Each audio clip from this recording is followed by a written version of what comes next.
Welcome to High Noon, where we talk about controversial subjects with interesting people. And once again, we are here with Emily Jashinsky. Emily is a fellow with us over at the Independent Women's Forum. She is also the culture editor at The Federalist, and she is in charge of young journalists at Young America's Foundation, as well as one of the hosts of the wildly popular independent media show Counterpoints, a subset of Breaking Points, which I always reverse going backwards, but she wears many hats, and one of those hats we were fortunate enough to have her with us every month for one of these episodes where we go over some of the things that we thought were maybe undercovered or not fully fleshed out in the news cycle, in the wild 24-hour news cycle that is our political lives. And on that note, we are not going to talk about the 2024 race. We are not going to talk about Donald Trump's indictments and the fact that we now live in a banana republic where both contenders may possibly be either the president or in jail. We're going to be talking about some other topics that I think are in some ways more interesting and more important. And I'm going to start it off with, this is, I guess, tangentially related to 2024, but that's not where I'm going to go with it. So we had this big forum with all of the presidential candidates other than Trump, hosted by Blaze Media. And to my mind, this is the first time in my political lifetime that Republican candidates for president were actually asked questions that distinguish between them on the issues that Republican-based voters care about. So this is, a huge shakeup. You get huge presidential, got huge ratings, right? So what do you think about this entrant of new media, Blaze TV, right? This is not cable. This is sort of independent. Do you think that this is going to be a blip, or do you think that we've turned a corner in terms of really getting serious interviews on things that Republicans actually care about when voting for Republicans? Because, that sounds super basic, but at least in my political lifetime, like I said, I've never experienced that. You're right. That's the biggest difference between what happened in Iowa and what happens at typical debates. And, the first debate is a month away. The first formal debate is a month away. Donald Trump has said he probably won't go. Ronna McDaniel recently, just this week, actually said she thinks he'll keep us guessing. It's set to be hosted by Fox News. So I would imagine that Bret Baier, Shannon Bream are on the slate there. But it is a stark contrast. The Blaze event was a stark contrast with what we've seen. For example, I think the Chris Wallace debate was a really good case study. Any CNN debates have been good case studies. Basically, most of these legacy media debates are, a lot of people probably remember the Candy Crowley moment where she live fact-checked Mitt Romney incorrectly in 2012. Yeah, she was wrong. Foreshadowing the entire fact-checking industry. Yes, exactly, which was just a remarkable moment. But the Blaze stepping in and broadcasting the summit, which was going to happen either way. The point of the summit, they've done it in years past. The point of the summit isn't, the broadcast in the same way that a debate isn't just for, the 200 people that they can squeeze into the auditorium. It's for the broadcast. But I think what the Blaze showed is that you can take new media and have a perfectly acceptable production quality.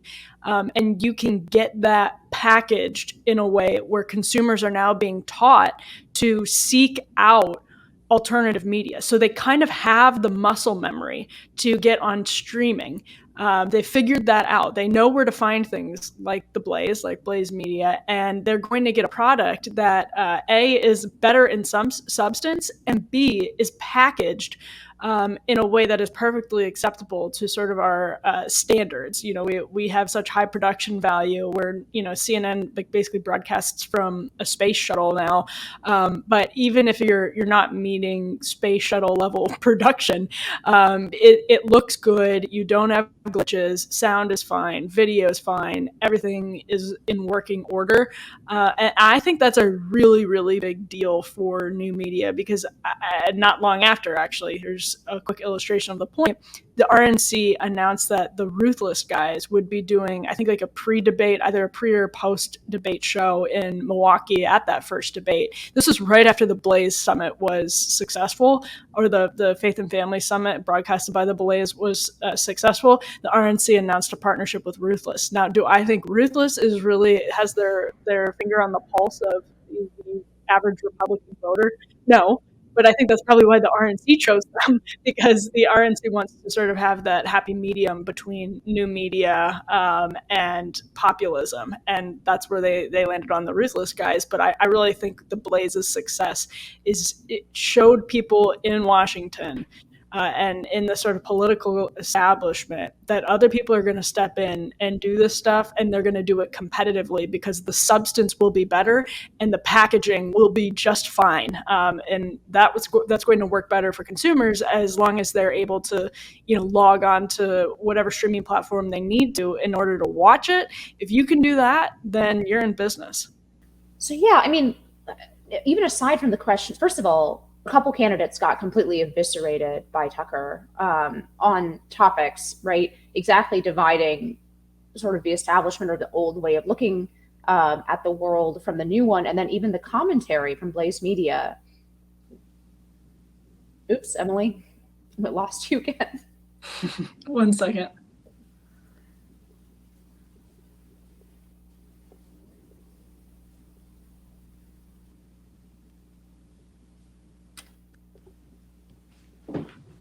Okay, I'm here. Sorry, Do you recommend switching to whatever program you use now?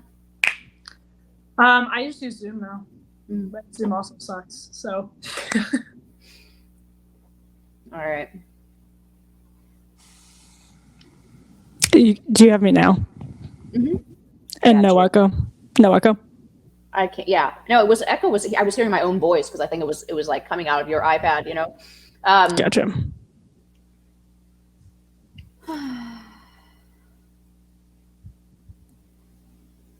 So even aside from the actual questions that were being asked, and some of those questions were really good and questions from Tucker that I don't think any other mainstream media figure would be asking Republican candidates, but also just the analysis around it, the game time analysis, the very traditional cable newsy sort of thing, right? You have the analysts sitting around talking about, how this candidate did on that answer or this question. Like they were dividing the candidates out by whether or not they really were giving an answer to the fact that corporate America has swung pretty hard into the left's camp on cultural issues, right? They were critiquing answers that were given on foreign policy, on the Ukraine war, all of these things that just, I don't imagine. It just reminded me of all those years that we've seen even Republican debates. Like the best we can do usually is maybe we get one guy like Hugh Hewitt, right? Or Mary Catherine Ham, like one reasonable person Mary Catherine Ham's in the center, Hugh Hewitt is sort of on the center right. Like you get one person in and then you have a panel of left-wing legacy media types, right? And the Candy Crowley incident that you referenced is sort of peak of that era where you actively have the media and the moderator interfering on behalf of one candidate versus another, and it turns out in an incorrect way, right? It feels important to me, the fact that this happened, because I can't remember it ever happening on this big a stage with presidential candidates. Well, that's another really good point. And I had been thinking about the Mary Catherine example too, because I remember part of she did a fantastic job. I believe it was a CNN debate. And I remember the sort of Republican commentariat being like, wow, very grateful to Mary Catherine. And part of the reason for that, if I'm remembering correctly, was that she asked questions that Republican voters care about in a way that it was framed as Republican voters would have framed it themselves. It wasn't the sort of Manhattan framing on a policy suggestion or a policy topic. It was actually like the framing that people would want to see posed to candidates. And to your point, the way, I don't think Tucker Carlson is perfectly representative of the average voter, the average Republican primary voter on Ukraine. I think polling bears that out, although I do think there's a lot of skepticism among Republican voters. I'm not sure that he's, and he would probably admit this, he's probably a little further on that issue than your average Republican primary voter, but he was asking questions that actually exposed the daylight between different candidates, really pushed them. And those are questions you would absolutely never hear in a traditional media debate, period. The format was great where it was one-on-one with him, and then you could just sort of see, you could compare the videos to that. But I think your point, Inez, your central point is that these are topics, like just in the sheer topic selection. And then, of course, with the platform, that's something that creates competition for traditional media. If all of a sudden Blaze is going to step in, or all of a sudden, hypothetically, like Breaking Point's hosted. Guys have gotten some presidential candidates recently. Marianne Williamson and RFK Jr. have both been on Breaking Points. I'm sure there's other podcasts that they've both done as well. But that's, if you have serious competition from people who are able to do the substance better and make the product look fine, at least as good, then you're really facing competition like you have never faced in decades. Like, what competition other than ABC, CBS, NBC have they faced amongst each other? Like Fox, when Fox came along, that's pretty much it. And those are all networks that come through antennas that have been competing with each other. And then you have the cable guys, and they're sometimes competing amongst each other, but nothing dramatically new ideologically. And Fox has pretty much been the only ideological competition to any of these folks. Yeah, and Fox needs competition themselves, right? No matter which of sort of side of these various debates within the right one is on, and Fox appears to be, there was the big flap, they fired Tucker Carlson, right? And it's not even that I think Fox is like, there are obviously lots of people who go on Fox and share a perspective that was probably pretty similar to what we heard on the Blaze, but it's individual people, right? It's not the network anchors are not going to be asking questions like that in Fox. They're not going to be asking the framing of questions the way that was asked by Blaze Media. You're not going to have a bunch of people sitting at their decision desk who are going to be thinking about the issues that way. Is it the decision desk at Fox, or did I just reveal my ignorance of what they call the election coverage desk? It does seem to me to be like a moment, just like the Super Bowl was kind of a moment a couple years ago, a handoff between boomers to millennials, like all those like acts, Snoop Dogg and Dr. Dre or whatever. It was all like nostalgia for the 90s instead of nostalgia for the 70s or 60s. And I feel like that moment kind of happened in media a little bit, right? With this, there was sort of a handoff to independent media, streaming media. This is a real thing that is going to be competing, sooner rather than later, is going to be competing with legacy media outlets, with cable. And I mean, I think that's all to the good. I mean, I remember an article you wrote with Ben Domenech like years ago calling it, what is it, the new Contras you called them? The new Contras, yeah. Yeah, I mean, I think that is only to the good, because there really has been, that's the problem with having, it's not that Fox sucks, it's that like, if Fox is the only voice on the right, and they decide that they want to go this way or that way on a particular issue, it's like a blackout, right? For legacy mainstream media, it's a blackout on a particular topic. That's a problem. And until now, the whole independent media world has been, like creeping larger and larger and larger. And there was a big break with Tucker, but I don't know. This actually feels, I was a little disappointed with how little Tucker moving out. Now, maybe he's still going to do something wilder, but like this Twitter show that he does not seem to me to have the same mainstream purchase as his show on Fox. And it was kind of a lot. I think I'm going to lose a bet I made with a friend, by the way, about whether Tucker's mainstream influence will be up or down in a year after having to leave Fox.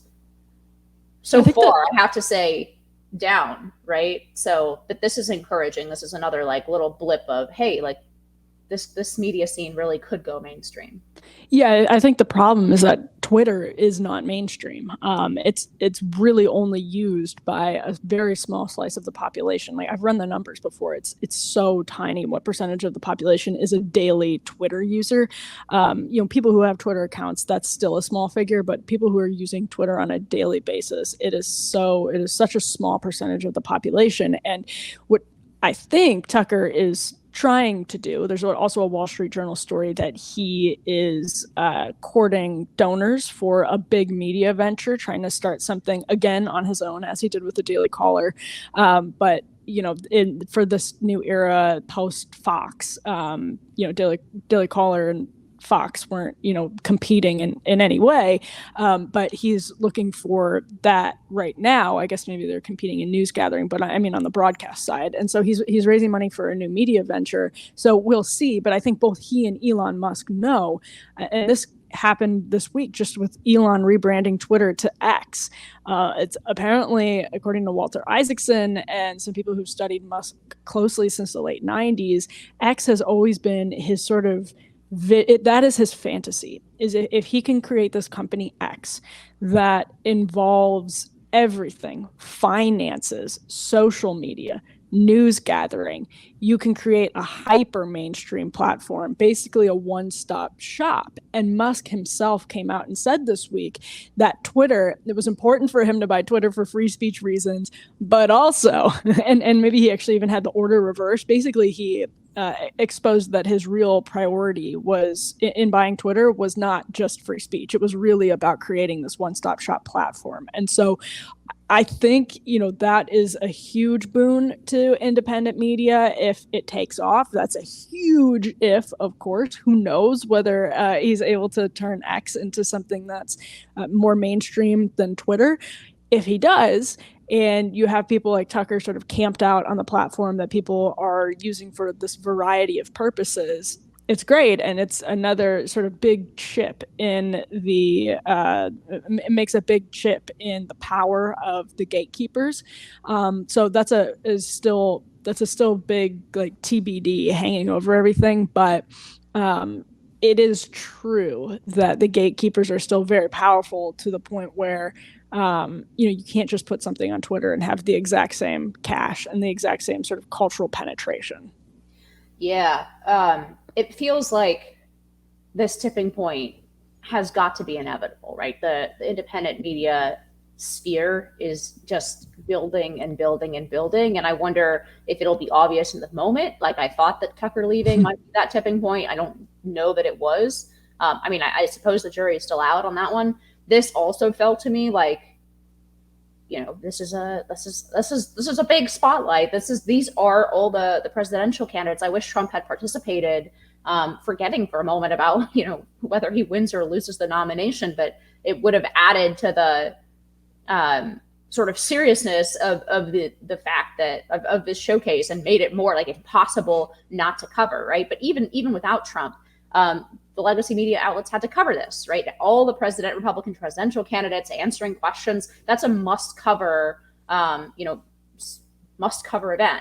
So I don't know when the tipping point is going to be, but it feels like there has to be one, and it has to be pretty soon. Yeah, I had the same reaction. I thought the Blaze Summit really it felt like critical mass with independent media for me, not just because of the broadcast, but also, this is another interesting layer. Every single one of the candidates, save for Trump, felt like they had to sit down with Tucker. The Family Summit tapped Tucker for it, and every candidate went and sat down with Tucker, knowing in the case, maybe Chris Christie didn't, but the serious candidates, to the extent that they are serious based on polling, all sat down with Tucker Carlson, even knowing, like Nikki Haley and Mike Pence did, that they were going to get absolutely grilled. They sat down for this good faith exchange. And that in and of itself is absolutely huge. It speaks to the power of new media, that somebody like Tucker Carlson can get pushed out of Fox News and still demand that level of respect from these candidates who know they're going to get pushed very hard by somebody who is just taking them on night after night after night. That, I think, really speaks to the power, because if he had just gotten booted off Fox a while ago, that summit doesn't keep him on board. Maybe he wouldn't have even been chosen in the first place, and the candidates probably skip it unless they're one of the candidates like DeSantis, for whom it will probably be good. So that in and of itself, I think that you're right. That sense of critical mass, to me, I had the same thing, that this is finally you have to take new media seriously because the Blaze pulled it off. And then when the RNC tapped the Ruthless guys, I think they had the same reaction. I think a sort of shiver went down the spine of people in the political establishment, in media, and actually in politics itself, because now they know that they really have to do business with the competitors, with the upstarts. Otherwise, they're going to be missing big audiences and not delivering the same quality of a product. And hopefully this means that because, Fox feels pressure or the RNC feels pressure, they play ball on some things that they wouldn't have in the past, not just with different creators, but actually just with different topics, taking different ideas on. Yeah, I just think that would be a massive improvement over what we've got. Some other, I actually have a fairly optimistic docket today, so this is good. We did a real deep dive depressing one last time, so so some other good news we have after this big affirmative action case. So Supreme Court strikes down the Students for Fair Admissions, right? Strikes down racial preferences in admissions. That has all kinds of implications for other government programs, but it also has implications for private companies potentially. And I think with you elsewhere on NatCon and stuff, I said that my biggest hope for this case is not actually a direct, it's going to be hard to universities to enforce this with the universities. They are going to try every trick in the book to continue applying racial preferences, to come out with the racial balance of students that they want. It's going to be an uphill battle. I think there are some levers to push administratively, as well as continuing the lawfare in the courts. But it is the beginning of a fight very much with universities. On the other hand, with corporations, it's all about CYA and scaring them. And there is some good evidence, or at least some positive potential signs that we are scaring them, because even though this case doesn't have direct implications for them, the fact that affirmative action is no longer going to be an exception to the colorblind Constitution has massive implications beyond universities. And there's an article in the Wall Street Journal. There's actually two articles, correspondingly, one from about a week ago, showing the number of DEI consultant and HR consultant jobs just skyrocketing with the Biden election, from a very low point during the dark days of the pandemic and the shutdowns, but skyrocketing well above its previous trajectory in 2019 and early 2020. So a serious flip over on the one hand for the last several years. And then this article saying, well, but hold up. There's been a more immediate in the last several months. There has been a halt to potentially to a lot of these diversity programs, hiring people in DEI positions. And then Aaron Siberium, who does some great reporting on this, his sources he announced on Twitter, he hasn't put out the full report, I think, yet, but his sources are telling him that all the corporate clients of major law firms are calling the major law firms. They're asking about the legality, the potential legality of their diversity programs, diversity hiring programs, and that most law firms, even liberal law firms, are telling them, yeah, you might have to watch out.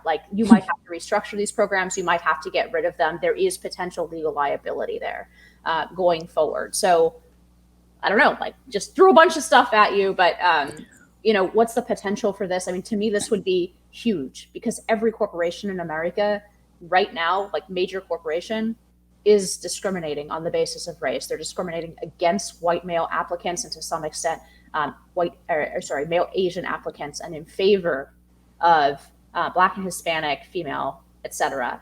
applicants, because they want that glossy photo, and because they had a previous incentive from the Civil Rights Act and the EEOC to try to hire as much diversity as they could possibly swing. Well, now there's a legal incentive in the other direction. Well, yeah, certainly good news for Christopher Caldwell and the people who follow the sort of Caldwell approach to all this, which I find very persuasive. Basically, that the civil rights bureaucracy instituted around the mid-'60s fundamentally changed the country, was a new constitution. And actually, this is the opinion in which Clarence Thomas referred to a new constitution, right? Like I think it was in the affirmative action opinion. I can. This is where there's that back and forth between him and Justice Jackson, right, on this question. Not lost on anyone. They're the two Black members of the court. It's a great opinion for its own sake, but yes, I mean, this is what I hoped for. I'm just so excited. I want corporate cover your ass to go our direction. That's such a powerful force in the universe, is corporate CYA. I mean, this has been outright racism.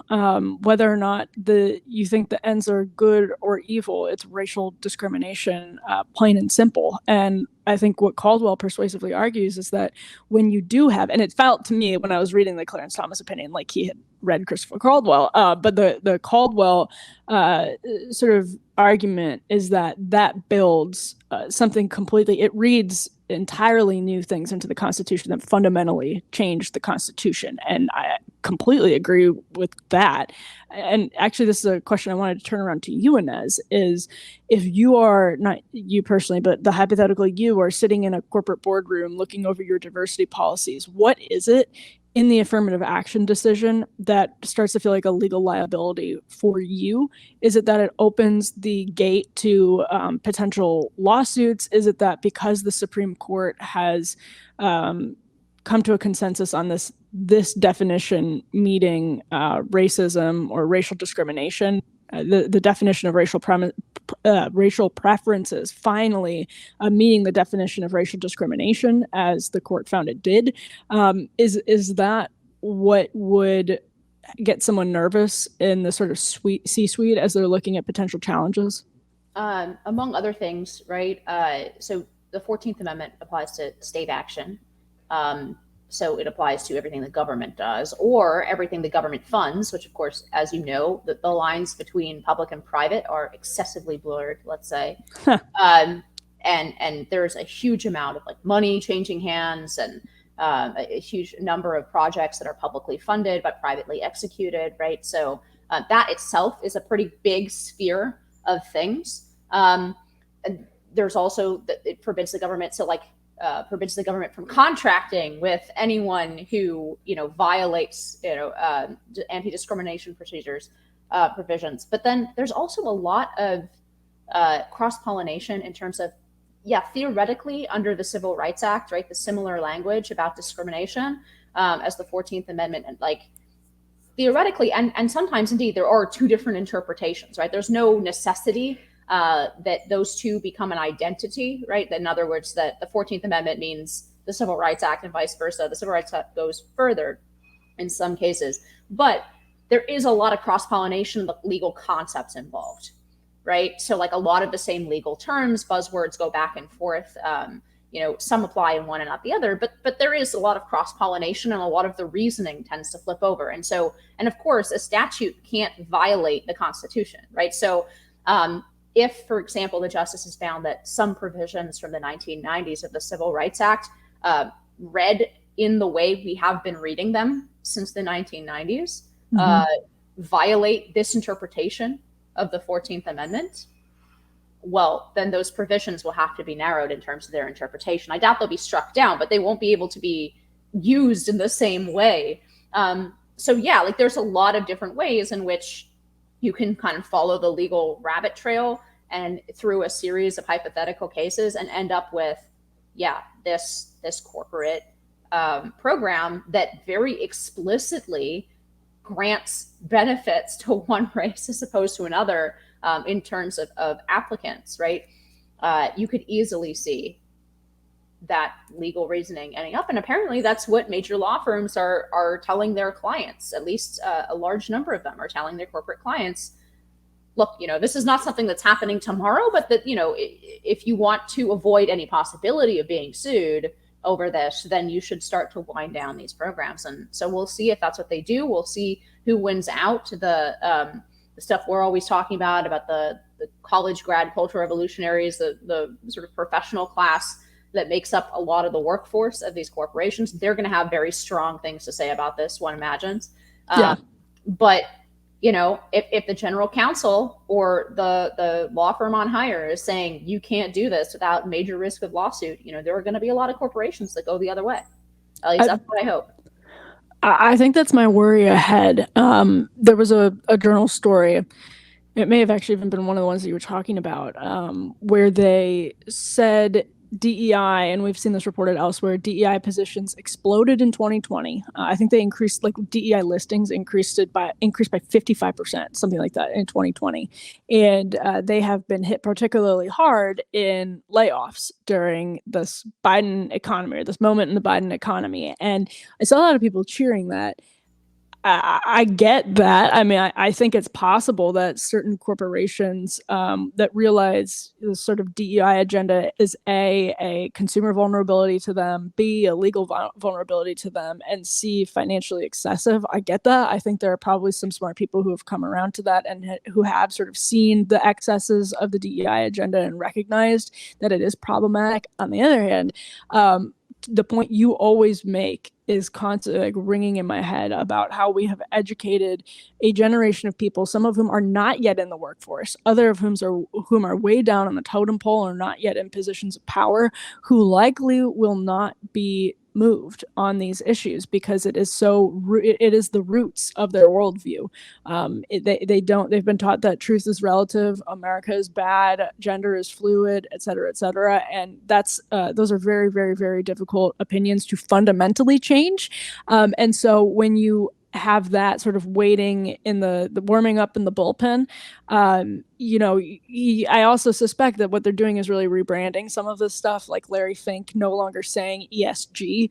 Yeah, right. He's not just going to stop, doing what he's doing via BlackRock because he stops using the phrase ESG. He's publicly saying he's going to stop referring to ESG and then doing ESG by another name. So to the extent, it also reminded me of when you were talking, Inez, about the big debate over Stop Woke, the Florida legislation, because a lot of stuff that Stop Woke sort of proactively targeted, and I think rightfully so, but a lot of that is actually already unconstitutional. And I think there's a really good argument to be made after this opinion that some of these questions of like what constitutes actual racial discrimination, I think it really adds fodder to the right side of that argument. That is, racial discrimination constitutes racial discrimination. It doesn't matter if it's racial discrimination for a good end. If it's discriminating against people based on immutable characteristics, then it's discrimination. And so again, our legal routes, the conservative movement sort of landed on this, we need legislation and we need good judges. I think that's correct. But it's sort of interesting to see maybe the judges actually will win out faster than people anticipated, because the conservative movement was installing judges at such a rapid clip for generations. Well, I mean, I hope so. And of course, there's the question of what the left does in terms of the institutional power of the court. I don't think the people who fought the elected president for 4 years in a bunch of illegal ways are going to just, sort of say, oh, well, I guess we lost the court. So we'll see what happens with that. But I want to return to the question of generations that you brought up about.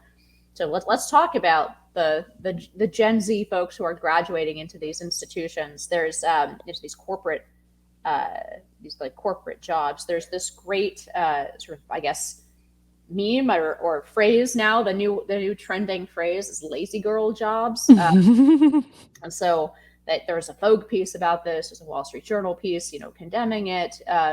It apparently went viral on TikTok with all these girls saying that they had these great jobs, these what we would call email jobs, where they do very, very little work. They do a few meetings a day. They send some emails, and they have really great work-life balance. So they make something like $60,000 to $80,000 a year. And they're bragging about it. And they're calling it lazy girl jobs. So I'm curious, like, what do you think about this phenomenon? where do you come down on these lazy girl jobs? I honestly could see this being a positive or a negative depending on how it's phrased or how it shakes out.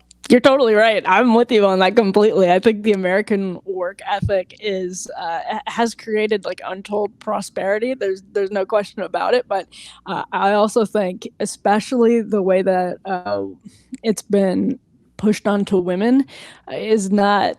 I'm choosing my words carefully as a woman with 3 jobs. As 18 jobs, honestly. Yeah, I'm undercounting it.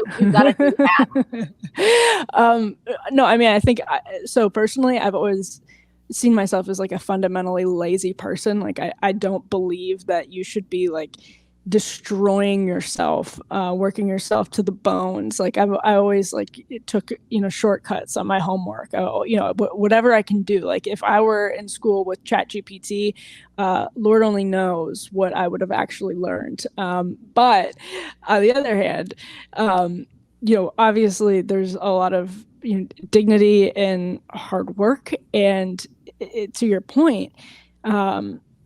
Obviously I agree that hard work is important, but this is, I think, a rejection of the millennial girl boss lifestyle, which was, when we were, in our, high school, college years. I thought you were going to say our youth. No. No. When we were, like in those years, it was Sheryl Sandberg. Like that was the peak of this. And the hashtag girl boss was not ironic. And then Gen Z took it and made it completely ironic, which they should have, because, that's what women would probably rather be doing than email jobs. In many cases, in the average case, when you ask women if they would rather be working full-time, working part-time, or staying at home with kids, you get the bulk of people saying they'd rather stay home with kids full-time or part-time. And so it makes sense to me that young women are rejecting the hashtag girl boss lifestyle, because I don't think it's fully in line with like our natural preferences on average. Again, I'm saying that as somebody who is, 30 and working a few different jobs. Like I get it. There are people that really do like this kind of work. Like Inez, both you and I are in that boat. It's not for everyone, but there are some of us that are very grateful to have opportunities that have been given to us, and that women fought for. Women who I wouldn't have agreed with probably on everything in the 60s and 70s and 80s, but they did. I can have a credit card, and I think that's a good thing. Although I might change my mind on that at some point. Yeah, wait till you run up your credit card and start. Yeah. No, but in here, folks. We're against women having credit cards. Women be shopping. We're starting to sound like Pearl. We shouldn't have credit cards, and we sure as heck shouldn't be voting. We could keep going with this. It's fun, but that is to say, on the other hand, there is, I think, also a problem if you are rejecting work, and for what, right? Like if they are getting the the $60,000 a year girl job, like a laptop job, and just chilling, which, by the way, I've gone up on my roof at times in DC, like in the middle of the day, and there are young professionals that are in there like swimming and drinking. And I think to myself, like, if I had one of their jobs, I would probably be doing the same thing. And then they go up to the pool chair and like move the cursor. Like I watched that happen, move the cursor every once in a while. So it looks like they're on their computer for whatever AI is monitoring their activity. And that's here in DC. So it's like, for what? What are you doing with the rest of your time? Is it anything meaningful? Is it anything that's giving you a sense of purpose or dignity? Probably not. Like, are you just doing it to sit on the couch and watch Netflix during the day and moving your cursor every 15 minutes halfway through an episode of The Office or whatever? I don't know. And that would be my real worry, is that you just, in the absence of meaningful work and in the absence absence of meaningful lives, whether for women it is meaningful work or meaningful work in the home, people are just at risk of drifting off into their own little silos without any tether to community purpose, et cetera, et cetera. They're just sort of in dark apartments, like that New Yorker cover in the middle of the pandemic of the girl who was dressed nicely from the top up. Her apartment was a mess, takeout containers everywhere, drinking a martini, had pill bottles all over her desk, and was talking to somebody over Zoom. If that's the girl work, then it's bad. But if people are doing it for more like reasonable flexibility, then I guess fine. Yeah, I mean, I have a few questions. Like, one, how much of our GDP is fake? Right. That's a huge question. Two, who's paying for all this email job fakery, right? And do they know that they're paying for it? Yeah, right. So it's built in. There is a cost here of paying these. You have $60,000 or $80,000 in salary. That means 100 to 120, and when you include full-time benefits, right? That's a lot of money. And this is kind of what I was pointing to with that piece I wrote back in January about Twitter and how Twitter could fire 70% of their people and still function. That points to a lot of BS jobs and a lot of fake value being created, right? And there's a question there of who's paying for this, where is this sort of totally unnecessary money coming from to pay for these totally unnecessary jobs, right? That consist of moving the cursor a couple times. So this is part of the writer's strike, by the way. Andrew Schultz made this point this week, comedian Andrew Schultz, that what the writers might be doing is putting themselves out of business because they want to know what views some of these shows are getting in the golden age of TV, whereas there's this explosion of sort of gig style writing and producing jobs, et cetera, not production, but whatever, those types of jobs that have exploded in the golden age of TV with all of these different streaming channels that are inflated by a lot of investments. Even some of them are carrying a lot of debt. But as soon as we find out that nobody is watching some of these very expensive prestige shows that get good reviews in the sort of glossy mags, but don't actually get viewership among the public because they don't appeal to a wide swath of the public, then we could see a huge crash. And so, sorry to interrupt, but I was thinking about that today. I think it's a good point. I am really wondering how much of our lives are fake. Like, how much of American prosperity is fake? How much of what we produce is like what you're saying, that there are these shows getting great reviews and everybody maybe have heard the name of the show, but then like nobody's actually seen it. I mean, how much of this is all fake? So that's one question, but like, let's bracket that, because that is, I mean, to think about in a serious way, what percentage of what we're producing, quote unquote, just doesn't exist is terrifying. Mm-hmm. But the second thing, if we just bracket that for a second and talk about like sort of the cultural consequences, this is lazy girl jobs, right? Not like lazy person jobs. Presumably there have always been some people who are harder working than others, etc. Yes, they're called men. It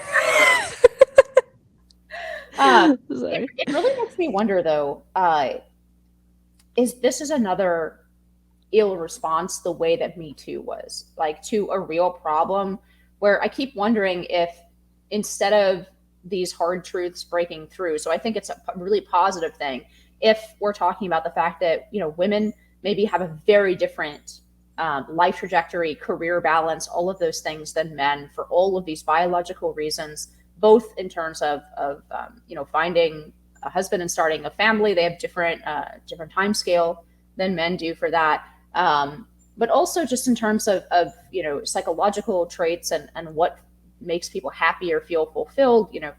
Men get a lot of meaning and fulfillment out of providing for their families. Women seem on average to have less of that. And in fact, they get fulfillment from relationships. And if you don't have time to invest in your relationships, whether that's within the family and home or outside of it with friends or whatever, that, this is a much more lonely and difficult life for women than it is for men. So all that, you could say that's all to the good. Like, maybe it is a really good idea to get a lazy girl job from 22 to 30 spend a lot of time dating, trying to find somebody in a serious way, and then get married younger than the millennial generation did, have kids younger than the millennial generation did. That decision is going to be easier if your couple is not dependent on the woman's income, even as a professional. Like for a lot of professional couples, dual income, your spending catches up with what you're making, and then it's really, really hard for the woman to quit if she has kids. They need that income stream coming in. If having a lazy girl job for the 10 years after college, I think that could be an enormous improvement in terms of the life script that is now put in front of like ambitious, smart, professional women, right? I actually think that could be a huge benefit. But then on the flip side, your question, I think, got right to the point, which is, to do what? So if they're doing that, that's great. And I think that would be a very welcome cultural development. The question is whether this housewife, like essentially what this is the housewife lifestyle with no kids and no husband. Yes, that's well said. And so if it's just to like, and very little work on the rooftop, right? Yeah. Then I think that it'll be just one less peg in terms of schedule, meaning, attachment to community that'll just come out, right? Whereas work is not the best thing for especially for women to derive meaning in community, but it may be the only thing for a lot of women at this point. And it reminds me of two things. One, so like when Me Too first came up, right, in a big way in like 2017, 2018, right?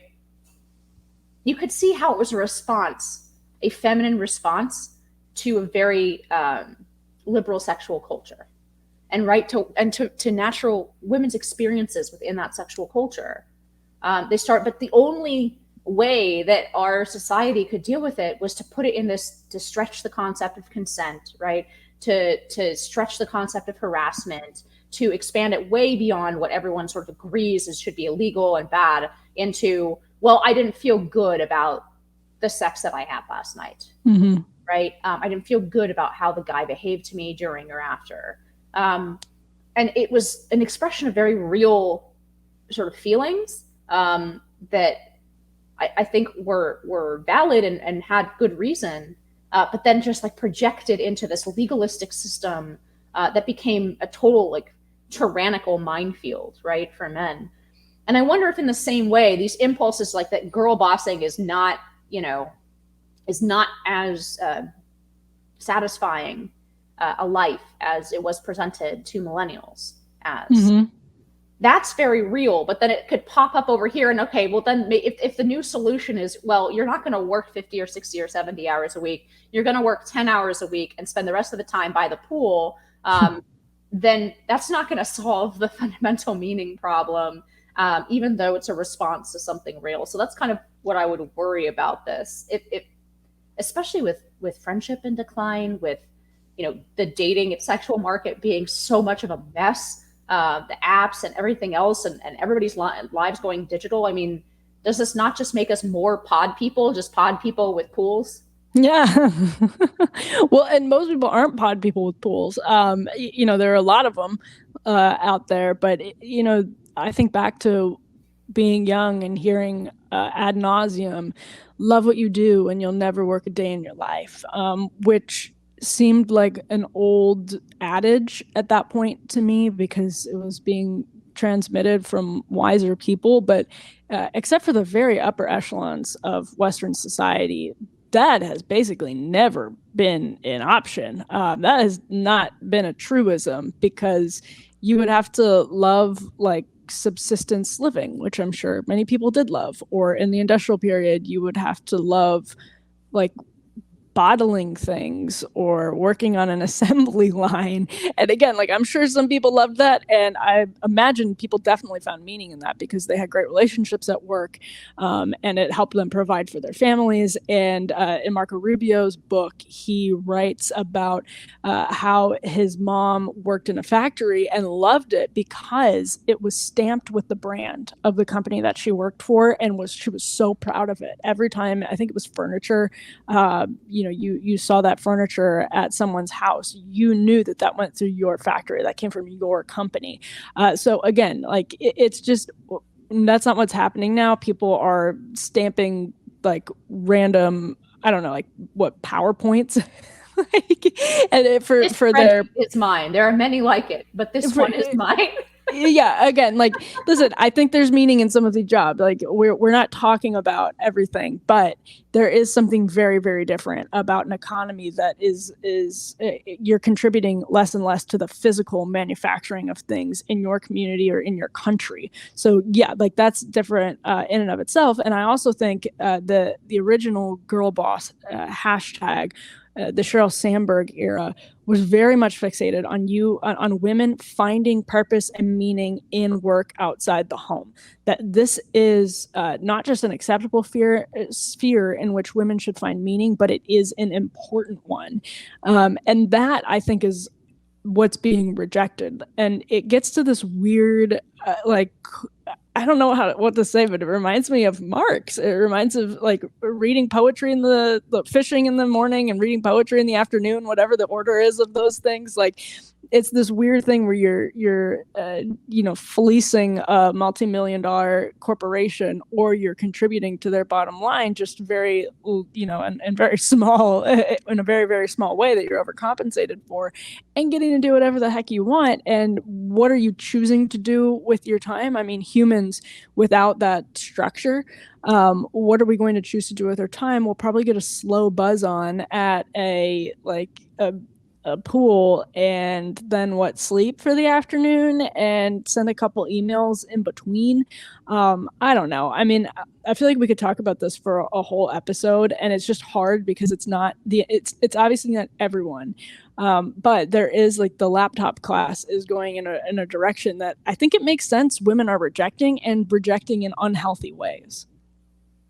Yeah, I guess just something to keep an eye on and see how it goes forward, because I could see it just like, this feels to me like a moment where, to make another comparison, there were certain quarters of the right, I think, in a dumb way, cheering the decline of teenage pregnancy, right, out of wedlock. And like, yeah, that's a good thing. It's a good thing that there are fewer teens getting knocked up before they get married. Absolutely a good thing. Why is that happening? Well, is it because people are making more virtuous choices? They're making more responsible choices? No. It's because teens are retreating into a digital world. Nobody's having sex, and no one's like going to parties. The same thing with the steep decline in drinking and partying among high schoolers. Is it a good thing that high schoolers were, crushing beers at somebody's house when their parents were away? Not necessarily. Yes. But the alternative is they don't have any friends and they never leave the basement and they live entirely online. Like, that's actually, that decline is not indicative of something that's good. And I wonder the same thing about this, right? That in terms of the cultural trajectory and the life cycle of the girl boss, I feel like this is a big positive, but it may just be an indication that one more institutional pillar or communal pillar is just being knocked out from people, and they're finding it harder and harder to feel that themselves a part of anything. They already don't feel a part of their country. They already don't have a national identity. They don't have a religious identity, right? All they have are these sort of intersectional and half of them made up identities. And now they won't even have work, even though work was taking on this very unhealthy place in replacement for all those other important things that bring people meaning. So yeah, I guess I'm just wondering, I keep an eye on it and see where it goes. The other thing is it might just be a generational difference. One thing I always felt was very unfair, some of the critiques that boomers made of millennials of our generation, I thought were very fair. There's a certain entitlement mentality, like millennials did not want to start at the bottom, right? They wanted to do something that had meaning, that gave them meaning, right? There was the cliche that you were pointing to about do what you love, right? And millennials felt very entitled to do that. But one thing I always thought was unfair was lazy. I don't think our generation was lazy. In fact, no. I think it was just connected to before, like in the late 90s, early 2000s, before everybody had a laptop or a phone. I feel like it was just boomers looking at what people were doing on a computer and saying, that's not real work. which I think I haven't thought about that. Passing away in terms of even 80-year-olds understand now that even if they don't spend a lot of time with the computer, that sitting at a computer is quote unquote real work, right? Depending on, I guess, whether you're sometimes but you can do real work on a computer. But I didn't feel like that stereotype was actually true of our generation. I feel like we worked long hours. We didn't have a lot of separation the way that the boomer generation did, where they step away from their desk and they actually disconnect from work. Like, millennials are tied to their phones, answering emails on the weekends and so on. So I actually just never felt that was accurate. From what my friends tell me who are managing Gen Z, though, that they feel that it is accurate that Gen Z is lazy, or that they are mentally incapable of handling basic instructions and work. Obviously, this is big generalities. There are plenty of hardworking Gen Z kids, I'm sure, and plenty that can handle the sort of work environment. But I have heard complaints from my friends who manage Gen Z about like getting emails, when a project is late or whatever, saying, I'm going to take a mental health day. Yeah. Like, I can't handle work today. Sorry. And like, even though you're a critical part of a project and something is due, and it's not like there's something actually like you're not actually physically ill and not even in crisis, but you're just, they're very open about just emailing it, be like, no, I can't do my job today. And I think in some ways, I actually hadn't thought about those stereotypes of millennials in a really long time, because now everybody is contrasting millennials with Gen Z. And it's interesting to look back on that, because it was the era of these absurd office spaces, Facebook, Google. They made that movie, The Internship, which sort of blended really, really hard work with a whole lot of fun. Yeah, ping pong, whatever.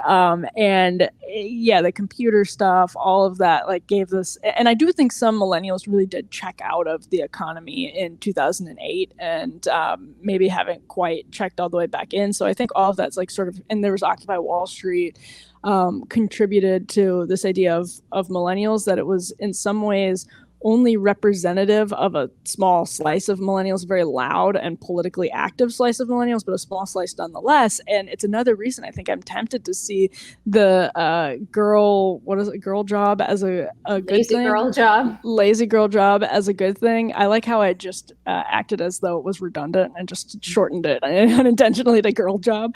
But that's why I'm tempted to see it as a good thing, because the time theft that companies have inadvertently robbed people of, and I'm talking about executives themselves, the psychological harm that they've done to themselves and families and communities over email and text messages, when you really cannot check out of work at any hour of the day.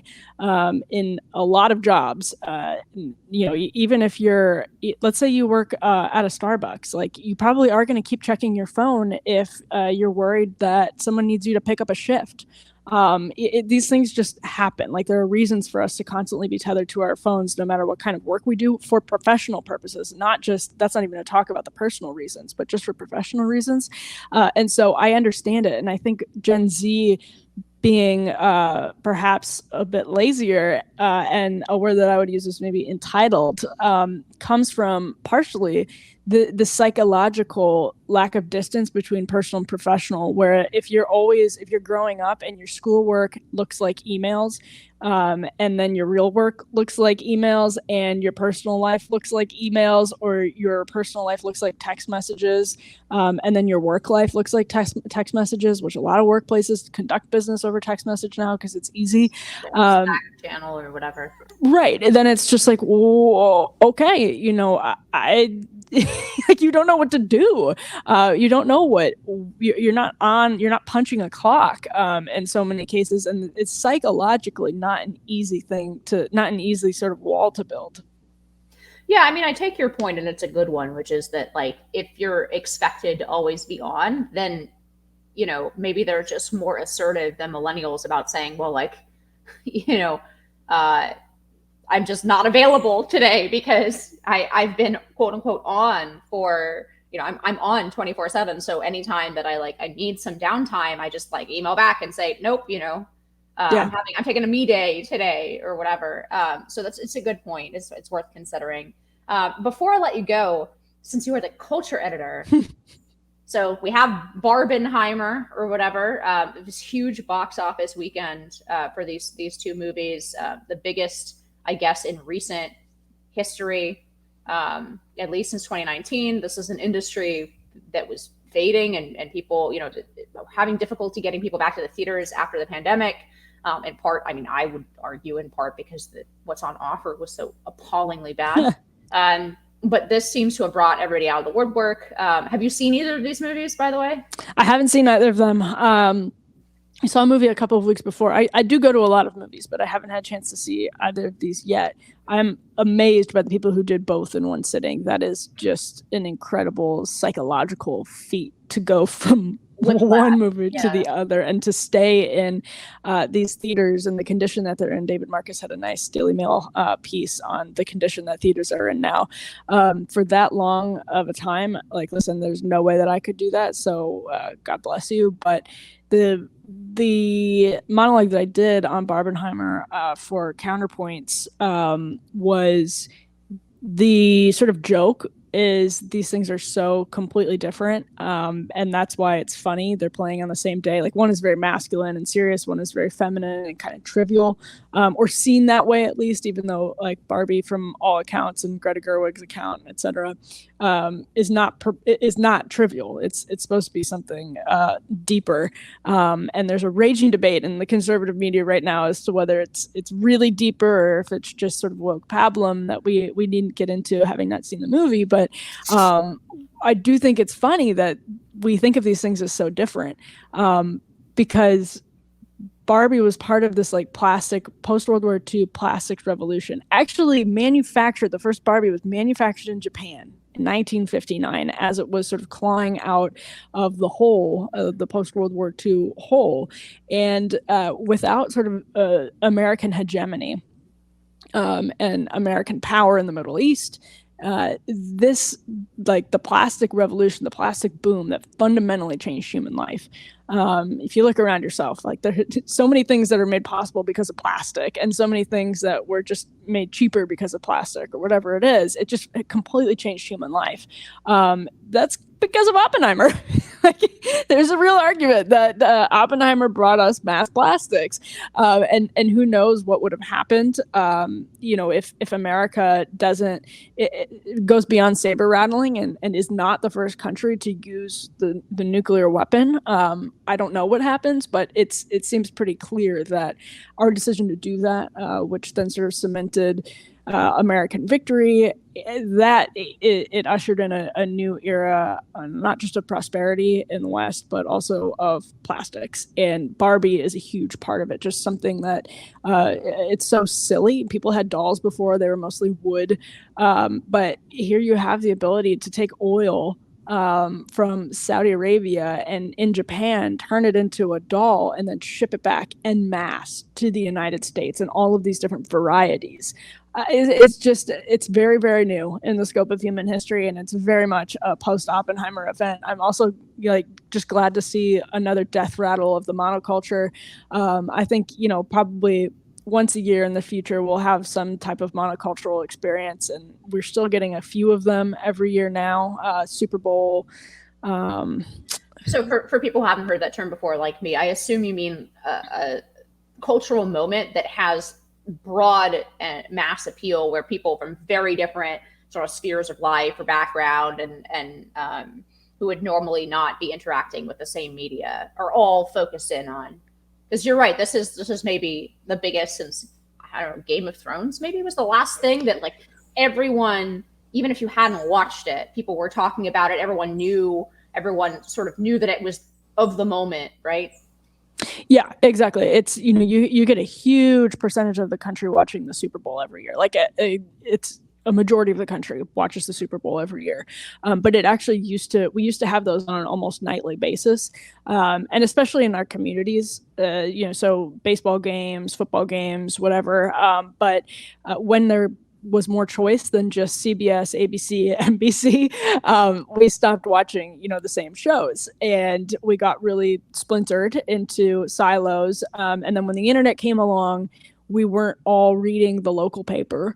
We weren't all listening to the local radio station. We weren't all watching nightly news. Nightly news used to be a huge part of monoculture. Walter Cronkite, the entire concept of appointment television or water cooler television was this idea that if you didn't watch American Idol the night before, stay away from the water cooler because you're going to find out who got voted off. Everyone's going to be talking about it. Or you can go back further to the MASH finale, which I think is the most watched television finale of all time still. Everybody in the country was watching that. There was these shared cultural sort of touchstones. You could talk about what was in the most recent the most recent edition of Life magazine with someone, and they would know. They would be able to engage in conversation. It's most likely that they would. And so these shared experiences, I think, were good things. They're not normal. It's very much something that came up of mass media, but it did, I think, help unite our country very much. And it's sad when we lose those things, especially as we lose our connections, our social connections to each other. I think those things can play a really important role in patriotism and in community, and bring people together and have like certain things that we can talk about. So I like every time we experience, a death rattle at the monoculture, I savor it because we will have fewer and fewer in the future, I think.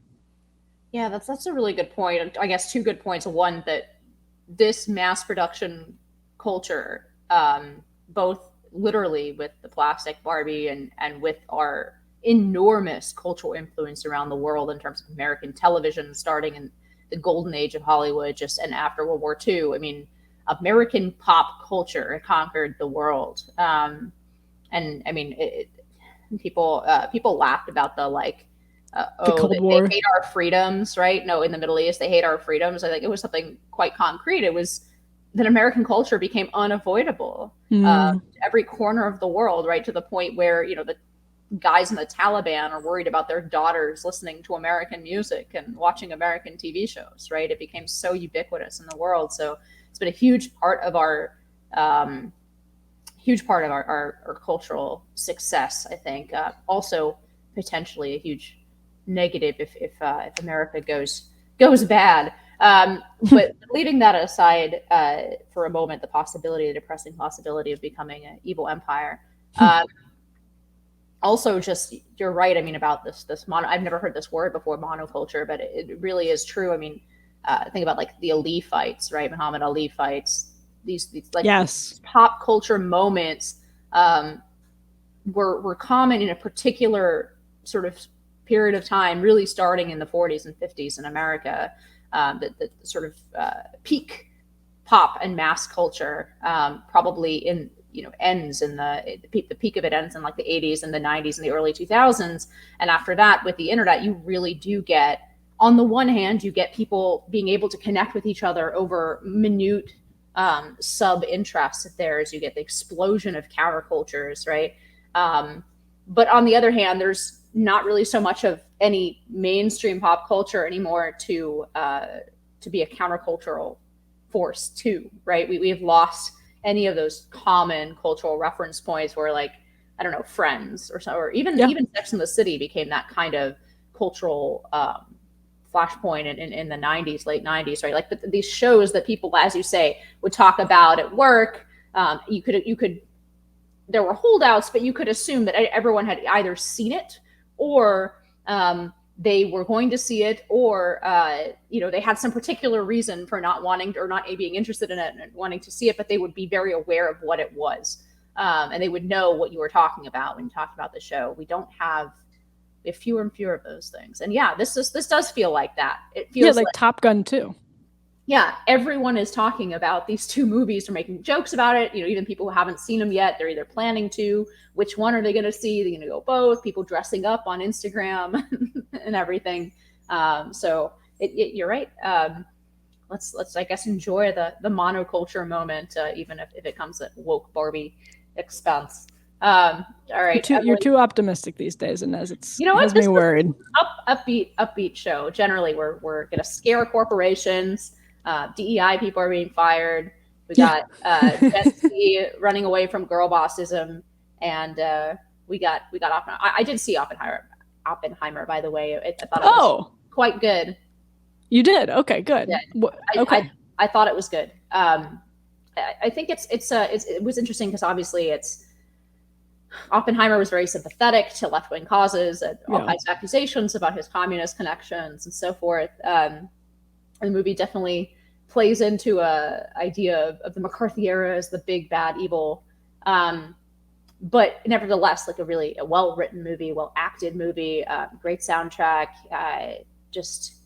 and also this is something my husband Jarrett Seven has a column out talking about this, but it almost feels pleasant to have somebody in the past sympathetically portrayed, even though Oppenheimer, not my favorite of the sort of guys in the past, undeniably a huge part of American history, an important figure in world history, to be sympathetically depicted like a human being, like as though people in the past were actually just like us and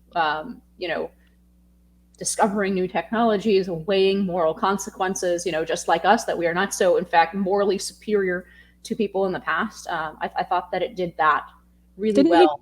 Didn't he try to murder a girl with an apple when he was a teenager? They depict that, actually. I don't think it was a girl. It was his like. Oh, it was a guy. Yeah. His professor. Yeah. No, but it depicts him. It depicts him, I think, sympathetically. It does show some of his flaws. It has some of the critiques of him as a person. Anyway, I thought it was a good movie. It's a good movie. I enjoyed watching it. Enjoyed the 3 hours. Was immersed in the subject for 3 hours, which isn't enough of a. I mean, I feel like so few movies even hurdle that bar for me anymore. Where I get bored and I don't even forget. I don't forget that I'm in a movie. There's no suspension of disbelief. I just remember that I'm sitting in this theater and I want to check my phone, but I don't because I'm polite. Yeah, you have to drink to forget. Well, they do have that now. I know, that's the good news. You can buy a glass of wine. You can buy a beer in the movie theater, which you can buy a bottle of wine. Oh, geez, come on now. You can. You can. There is a movie theater out here where it's almost like it's like a dinner. And so you sit with like comfy chairs and they serve you dinner. Yeah. And like they bring you a bottle of wine and you like have like your friends sitting at a table. Like it's like going out to dinner with your friends, but there's a movie playing. I think that's the future of movie theaters. Yeah. I love that. I think that's the future. I think it's how you get people back to the theater. Yeah. Well, it got me back to the theater. It's much more enjoyable. The seats are comfier. Although we did pay $9 for a small popcorn, which felt like small popcorn. that is almost classic. Like getting overcharged for movie theater popcorn is such a nostalgic feeling for me that I'll let it slide. Biden's America. All right. With that, Emily Jashinsky, thank you for this episode of High Noon After Dark. We'll be back with Emily in another month to see what monocultural moments perhaps have taken place in between. Thanks so much for coming on, Emily. Thanks, Inez. And thank you to our listeners. High Noon with Inez Stepman, including After Dark, is a production of the Independent Women's Forum. As always, you can send comments and questions to inez.stepman@iwf.org. Please help us out by hitting the subscribe button and leaving us a comment or review at Apple Podcasts, Acast, Google Play, YouTube, or iwf.org. Be brave, and we'll see you next time on High Noon.